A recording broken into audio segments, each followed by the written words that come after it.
Hello बेटा जी, कैसे हैं आप सब लोग। होप यू बेटा बहुत अच्छे होंगे और अपने नवंबर में आने वाले एग्जाम्स के लिए बहुत जोर शोर से प्रिपरेशन कर रहे होंगे। मैं भी मेरी साइड से पूरी कोशिश कर रहा हूं कि मैं आपको ज्यादा से ज्यादा एमसीक्यू के प्रैक्टिस सेट्स बनाकर दूं हर चैप्टर के, और ज्यादा से ज्यादा केस स्टडीज बनाकर आपके साथ वीडियोस शेयर करूं, सो दैट कि आपके नवंबर एग्जाम्स के लिए ज्यादा अच्छी प्रिपरेशन हो जाए। उसी को ख्याल में रखते हुए बेटा जी, मैं आज आपके साथ क्लास 12th का जो हमारा टॉपिक है शेयर्स, उसका केस स्टडी नंबर 5 लेकर आया हूँ। ये हमारे पास एक केस स्टडी है जिससे रिलेटेड कुछ एमसीक्यूज टीचर ने हमसे पूछे। तो बेटा जी, मैं यहाँ पर आपको केस स्टडी पहले पढ़कर दिखाता हूँ, उसके क्वेश्चंस में एमसीक्यूज में क्या क्या पूछा है वो दिखाता हूँ, और देन फिर बेटा जी हम इस केस स्टडी को सॉल्व करेंगे। डन। आइए बेटा शुरू करते हैं। On the basis of the information given below answer next 9 to 10 questions. बेटा जी, टीचर ने कहा है कि आप इस केस स्टडी को पढ़िए और उसके बेसिस पर 9 क्वेश्चंस के आंसर्स दीजिए। ओके, बी लिमिटेड है जिसने 1 लाख इक्विटी शेयर इशू किए हैं, 10 रुपए का एक है। तो बेटा जी, हमने कितने इक्विटी शेयर इशू किए हैं? 1 लाख इक्विटी शेयर हमने इशू किए हैं। ये हमारे पास मेन की पॉइंट हो गया। एक शेयर कितने रुपए का है बेटा जी? 10 रुपए का है। हमने एट पार पे इशू किया, यानी 10 वाले शेयर पे हम पब्लिक से 10 रुपए ही मांग रहे हैं। एप्लीकेशन पे बेटा जी कितने रुपए मांगे हैं? 2 रुपए। अलॉटमेंट पे बेटा जी 3 रुपए। और फर्स्ट एंड फाइनल कॉल पे बेटा जी हमने पब्लिक से मांगे हैं 5 रुपए। हमारे पास 1,20,000 रुपए बेटा जी एप्लीकेशन पब्लिक से आई है। हमने एक्स्ट्रा पैसा बेटा जी वापस कर दिया, यानी हमने किसी को भी शेयर नहीं दिए हैं। एक्स्ट्रा लोगों ने जो अप्लाई किया था उनके शेयर हमने उन्हें वापस करने। All other amount was received accepting final call on 1,000 share.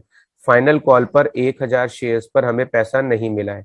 हमने ये शेयर फॉरफिट कर दिए। फॉरफिट का मतलब आप समझते होंगे, जब कोई शेयर होल्डर हमारी इंस्टॉलमेंट पे नहीं करता है तो हमारी कंपनी उस शेयर होल्डर के यहाँ नोटिस भेजती है कि साहब आपका इतना पैसा पेंडिंग है, आप ये वाला इंस्टॉलमेंट का पैसा टाइमली पे कर दीजिए। अगर वो फिर भी पे नहीं करता है तो कंपनी उसको एक फाइनल नोटिस देती है कि अगर आपने शेयर पे पैसा नहीं पे किया तो कंपनी आपके शेयर फॉरफिट कर देगी, आपकी मेंबरशिप कैंसिल कर देगी, और जो पैसा आप हमें पे कर चुके हैं वो हम रख लेंगे, वो रिफंड बैक नहीं करेंगे। इसी को हम शेयर फॉरफिट करते हैं। यहाँ पर शेयर कैंसिल हो जाएंगे और बाद में हमने किसी और को कितने में बेच दिए बेटा जी? 8 रुपए पर शेयर में। तो ये फाइनली हमारा केस स्टडी है। इससे रिलेटेड टीचर ने कुछ एमसीक्यूज पूछे, एक बार पढ़ लेते हैं कि क्या क्या एमसीक्यूज टीचर ने पूछे हैं। यहाँ पर टीचर ने पूछा है ऑन रिसिप्ट ऑफ एप्लीकेशन, जब एप्लीकेशन रिसीव होगी उस कंडीशन में हमें बैंक अकाउंट कितने रुपए से डेबिट करना होगा।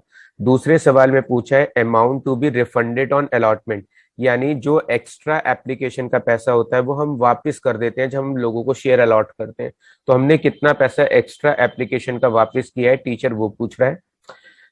थर्ड एमसीक्यू में टीचर ने पूछा है amount due on allotment, allotment पे हमें पब्लिक से कितना पैसा लेना है। फोर्थ एमसीक्यू में टीचर ने पूछा है amount due on first and final call, first और फाइनल कॉल पर हमें कितना पैसा लेना है। फिफ्थ में टीचर ने पूछा है on receipt of first and final call bank account will debited by, यानी जो फर्स्ट और फाइनल कॉल होती है उस पर हमें फाइनली कितना पैसा मिला है जो हमने बैंक अकाउंट में डेबिट किया है। सिक्स्थ एमसीक्यू में टीचर ने पूछा है on for feature of share, share for feature account will credited by, share for feature account कितने रुपए से क्रेडिट होगा अगर जब हमने शेयर फॉरफिट किए। जब हमने शेयर री इशू किए हैं तो उस कंडीशन में आपको ये बताना है शेयर फॉर फीचर अकाउंट कितने रुपए से डिस्काउंट के लॉस की वजह से डेबिट हुआ है। उसके बाद 8 एमसीक्यू में पूछा है बेटा जी कि ऑन द री इश्यू ऑफ फॉरफिटेड शेयर्स, जब हमने शेयर फॉरफिट किए हैं तो ऐसे में जो शेयर फॉरफीचर का बैलेंस होता है वो कैपिटल रिजर्व अकाउंट में ट्रांसफर होता है, उसका आंसर पूछा है। बैंक का क्लोजिंग फाइनल बैलेंस पूछा है। बैंक अकाउंट क्या है, रियल, पर्सनल, नॉमिनल या इंटेंजिबल, ये चीजें हमसे पूछी है बेटा जी। तो बेटा जी ये केस स्टडी है, उससे रिलेटेड 10 एमसीक्यूज हैं जिनका हमको 1 बाय 1 केस स्टडी को समझते हुए रिप्लाई करना है। तो चलिए बेटा जी केस स्टडी को सॉल्व करना शुरू करते हैं। जी बेटा, चलिए अब हम केस स्टडी को सॉल्व करते हैं बेटा। यहाँ पर सबसे पहले लिखा है 1 लाख शेयर हैं 10 रुपए वाले। एक बार हम चीजों को समझते जाएंगे और फिर बेटा जी उनको ठीक से जो भी एमसीक्यूज में रिक्वायरमेंट चीजें होंगी उसके हिसाब से सॉल्व करेंगे। एप्लीकेशन पे कितने रुपए हैं? 2 रुपए। अलॉटमेंट पे 3 रुपए। आप चीजों को अच्छे से याद रखिएगा, वैसे मैं टाइम टू टाइम आपको क्वेश्चन शो करता रहूंगा।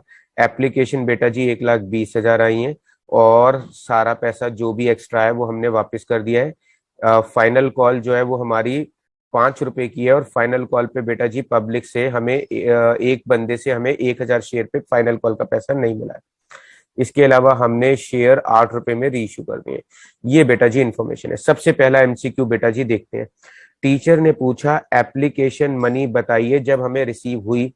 तो बेटा जी जब भी हमें एप्लीकेशन का पैसा रिसीव होता है तो हम एंट्री बनाते हैं bank account debit, bank account debit to share application बेटा जी, to share application.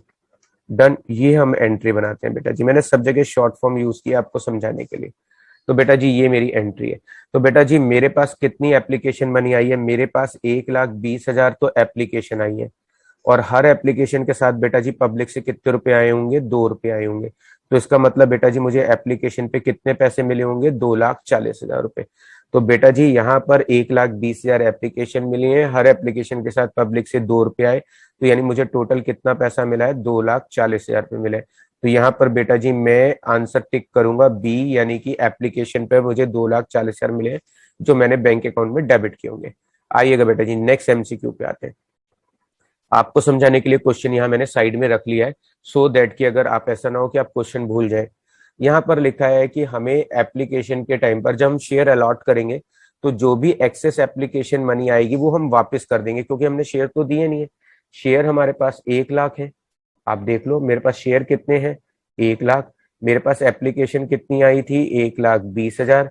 Extra application जो भी थी बेटा जी वो पैसा मैंने वापस कर दिया है। तो बेटा जी मैंने कितनी एप्लीकेशन का पैसा वापस कर दिया है? सबसे पहले देखो एक्स्ट्रा एप्लीकेशन कितनी है। सर एक्स्ट्रा एप्लीकेशन है 20,000। 20,000 एक्स्ट्रा एप्लीकेशन है। हर बंदे ने मुझे एक्स्ट्रा एप्लीकेशन के साथ कितने रुपए भेजे थे बेटा जी? 2 रुपए। तो यानी कि कितने पैसे हो गए बेटा जी? 40,000 रुपए एक्स्ट्रा आ गए। और ये 40,000 रुपए बेटा जी मैं क्या करूंगा? वापस कर दूंगा। तो यहाँ पर टीचर ने पूछा था कि हमने कितने पैसे वापस किए होंगे बेटा जी, तो इसका आंसर है 40,000 रुपए। अब आगे चलते हैं। उसने पूछा अलॉटमेंट पे कितने पैसे ड्यू होंगे। बेटा जी ये देखो कि मेरे पास शेयर्स कितने हैं। बेटा जी यहाँ पर दिया है शेयर्स अलॉटेड। हमने पब्लिक को कितने शेयर्स दिए हैं? बेटा जी हमने पब्लिक को शेयर्स दिए हैं 1,00,000। अब ये देखो मैंने अलॉटमेंट पे कितने पैसे मांगे। अलॉटमेंट पे हमने 3 रुपए मांगे, तो इसका मतलब अलॉटमेंट की कॉल हमारी कितने रुपए से ड्यू होगी बेटा जी? 3,00,000 रुपए से अलॉटमेंट की किस ड्यू होगी? तो इसका आंसर होगा बेटा जी सी, अलॉटमेंट कॉल कितने रुपए से ड्यू होगी? 3,00,000 से। केस बेटा क्वेश्चन नंबर 4 पर आते हैं। यहाँ पर टीचर ने पूछा है फर्स्ट कॉल पर कितने पैसे ड्यू होंगे। बेटा जी शेयर फर्स्ट कॉल पर मैंने कितने पैसे मांगे वो देख लेते हैं। फर्स्ट कॉल पर बेटा जी मैंने पब्लिक से मांगे हैं 3 रुपए एक शेयर, सॉरी 5 रुपए। 5 रुपए मांगे बेटा जी एक शेयर पर, और मैंने पब्लिक को कितने इशू किए थे? 1,00,000 शेयर। तो इसका मतलब पब्लिक से मुझे टोटल कितने पैसे मिलेंगे फर्स्ट कॉल पर? 5,00,000 रुपए बेटा जी मिलेंगे, यानी इतना पैसा मेरा फर्स्ट एंड फाइनल कॉल पे ड्यू होगा। तो इसका आंसर है बेटा जी डी। अब इसने कहा है कि फर्स्ट और फाइनल कॉल पे कितना पैसा मिला बेटा जी, जो मैं बैंक अकाउंट में लिखूंगा। बेटा जी आपको ये तो पता चल गया कि शेयर फर्स्ट कॉल पे कितने पैसे ड्यू थे। शेयर फर्स्ट कॉल पर शेयर फर्स्ट कॉल पर बेटा जी पब्लिक से मुझे 5 रुपए एक शेयर पर लेने थे, और कितने शेयर्स थे बेटा जी? 1,00,000 शेयर्स थे। तो टोटल कितने हो गए बेटा जी? 5,00,000 रुपए हो गए। अब बेटा जी किसने पैसा नहीं दिया? सर 1,000 जिसके पास शेयर थे उसने 8 रुपए की किस्त नहीं दी है। तो बेटा जी 1,000 शेयर्स पे 5 रुपए वाली लास्ट कॉल नहीं दी है। तो 1,000 शेयर हो गए, 5 रुपए की लास्ट फाइनल कॉल थी, उसने उसके पैसे नहीं दिए तो 5,000 नहीं मिले। अगर 5,00,000 में से बेटा जी मैं 5,000 घटा दूं तो कितने पैसे मिले होंगे? 4,95,000। तो यानी कि मैं फाइनल कॉल के टाइम पर बैंक अकाउंट में कितने पैसे लिखूंगा बेटा जी? 4,95,000 रुपीज। डन। आपको समझ में आ गया कि फर्स्ट कॉल पर मुझे कितने पैसे लेने थे? 5,00,000। 1,000 शेयर जिसके पास थे उसने फाइनल कॉल 5 रुपए की नहीं दी है, तो कितने पैसे कम मिले? 5,000। फाइनली कितने पैसे मिले? 4,95,000। क्वेश्चन नंबर 6 पर आएंगे बेटा जी। यहाँ पर 6 क्वेश्चन में लिखा है कि जब हम शेयर फॉरफीट करेंगे तो शेयर फॉरफीचर अकाउंट में कितने पैसे लिखेंगे। बेटा जी आपको याद दिला देता हूं, जब मैं शेयर फॉरफीट करता हूं तो बेटा एंट्री बनाता हूं share capital account debit. Share capital account debit. कितने शेयर कैंसिल किए बेटा जी? 1,000 शेयर कैंसिल किए। और एक शेयर कितने रुपए का है बेटा जी, एक शेयर 10 का है। तो शेयर कैपिटल डेबिट कितने से होगा बेटा जी, 10,000 रुपए से डेबिट होगा। अब यहाँ पर देखते हैं बेटा जी कितने पैसे हमें मिल चुके हैं। जो पैसे हमको मिल जाते हैं बेटा जी वो तो लिखते हैं शेयर फॉरफिटेड अकाउंट में, फॉरफिटेड अकाउंट में लिखते हैं बेटा जी। तो फाइनली मुझे कितने पैसे मिल गए बेटा जी, 1,000 शेयर्स हैं। 1,000 शेयर पर उस बंदे ने मुझे एप्लीकेशन के 2 रुपए और अलॉटमेंट के 3 रुपए यानी 5 रुपए दे दिए। तो मुझे कितने पैसे मिल गए हैं बेटा जी, टोटल 5,000 रुपए मिल गए। तो इसका सही आंसर होगा 5,000 रुपए। टीचर ने पूछा फॉरफीचर के टाइम पर शेयर फॉरफिटेड अकाउंट को कितने से क्रेडिट करोगे। इसका मतलब उसने पूछा था कि हमें कितना पैसे का फायदा हो चुका है, जो हमने शेयर होल्डर का अपने पास रख लिया उसे रिफंड बैक नहीं किया। तो 5,000 रुपए। अगले केस पे आते हैं बेटा जी। री इशू के टाइम पर हम जब री इशू करेंगे तो शेयर फॉरफीचर को कितने से डेबिट करेंगे। बेटा जब मैं री इशू करूंगा तो मैं एंट्री क्या बनाऊंगा, मैं एंट्री बनाऊंगा बैंक अकाउंट डेबिट। मैंने बेटा जी 1,000 शेयर कितने रुपए के बेच दिए, 1,000 शेयर बेटा जी 8 रुपए के बेच दिए। तो टोटल कितने रुपए मिले, 8,000 रुपए मिले। मैंने कितने रुपए लॉस पर बेचे बेटा जी, शेयर फॉरफिटेड अकाउंट, बेटा जी शेयर फॉरफिटेड अकाउंट डेबिट। मैंने 1,000 शेयर 2 रुपए के लॉस पर बेचे, याद है ना आपको, 8 रुपए में बेचे। तो फाइनली बेटा जी मुझे लॉस कितना हुआ, 2,000 रुपए का। और नीचे क्या लिखूंगा बेटा जी, to share capital, share capital कितने रुपए लिखूंगा बेटा जी, 1,000 इंटू 10 रुपए बेटा जी। तो कितने हो गए, 10,000 रुपए। तो यहाँ पर टीचर ने पूछा है कि जब आपने शेयर रीइश्यू किए तो आपने शेयर फॉरफिटेड अकाउंट को कितने से डेबिट किया। तो इसका सही आंसर है बेटा जी 2,000 रुपए से। क्वेश्चन नंबर 8 पर आते हैं बेटा जी। ऑन द री इशू ऑफ फॉरफिटेड शेयर्स, जो हमने फॉरफिटेड शेयर्स हैं जब हमने वो री इशू कर दिए तो हमने कैपिटल लेजर में कितना पैसा ट्रांसफर किया होगा। मैंने इसके लिए हमेशा एक शॉर्टकट ट्रिक समझाई है बेटा, री इशू गेन माइनस लॉस। एक छोटा सा फार्मूला जो मैं आपको हमेशा क्लास में सिखाता हूँ बेटा जी, री इशू गेन माइनस लॉस। मैंने कितने शेयर री इशू किए बेटा जी, 1,000। यानी कैंसिल करने के बाद मार्केट में दोबारा आपने जो शेयर बेचे उन्हें बोलते हैं री इशू। मैंने 1,000 शेयर री इशू किए बेटा जी। जो मैंने 1,000 शेयर री इशू किए बेटा जी, जब मैंने फॉरफिट किए थे तो वो आदमी मुझे कितने रुपए दे चुका था, याद है। उसने मुझे एप्लीकेशन और अलॉटमेंट किस्त के पैसे दे दिए थे, 2 और 3 5 रुपए। तो जब मैंने उसके शेयर फॉरफिट किए थे तो वो मुझे कितने पैसे दे चुका था, 5 रुपए। वो पैसे मैंने उसके रख लिए थे फॉरफीचर के टाइम पे, जो उसे वापस नहीं दिए थे। तो ये हो गया मेरा गेन। 1,000 शेयर मैंने बेचे हैं, फॉरफीचर के टाइम पर वो आदमी मुझे 5 रुपए दे चुका था, तो 5 रुपए मेरा गेन है। मैंने ये 1,000 शेयर बेटा जी 8 रुपए के रेट से बेचे हैं। तो फाइनली मुझे लॉस कितना हुआ है पर शेयर, 2 रुपए का। तो फाइनली बेटा जी मेरा आंसर कितना आएगा, 3,000 रुपए।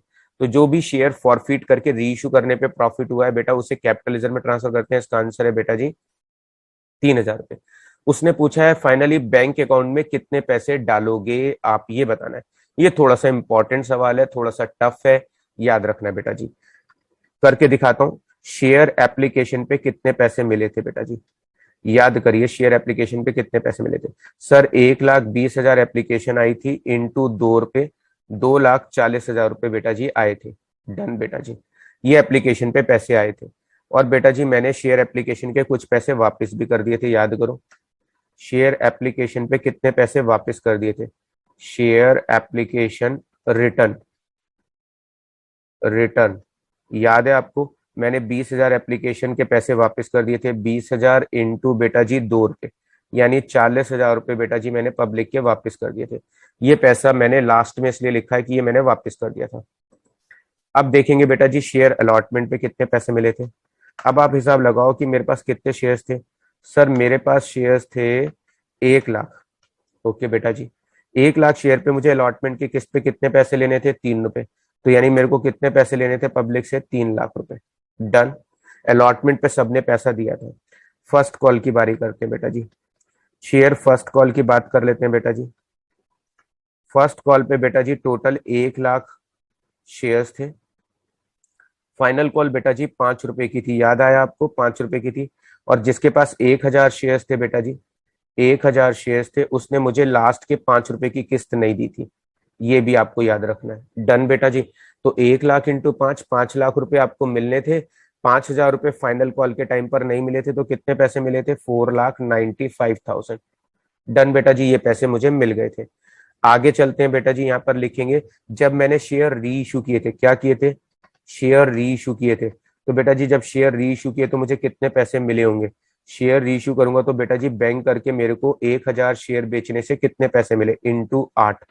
तो बेटा जी मुझे टोटल कितने पैसे मिले, 8,000 रुपए मुझे फाइनली मिल गए। तो बेटा जी जिनको मैं ग्रीन से हाईलाइट करूंगा, अब ये सारा पैसा तो मुझे मिला है, ये सारा पैसा मुझे मिला है और ये 40,000 मैंने वापस किए।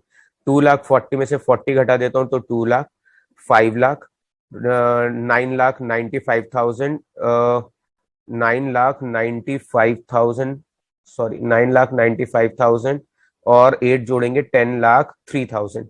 तो बेटा इसका आंसर है 10,03,000। एप्लीकेशन पे जो पैसे मिले, अलॉटमेंट पे जो मिले, फर्स्ट कॉल पे जो पैसे मिले और इसके अलावा शेयर को री इश्यू करने से जो पैसे मिले और फाइनली एप्लीकेशन पे जो वापस कर दिए, आंसर आ रहा है 10,03,000। आगे चलते हैं बेटा जी, बैंक अकाउंट कौन सा अकाउंट है, बेटा जी बैंक अकाउंट पर्सनल अकाउंट होता है।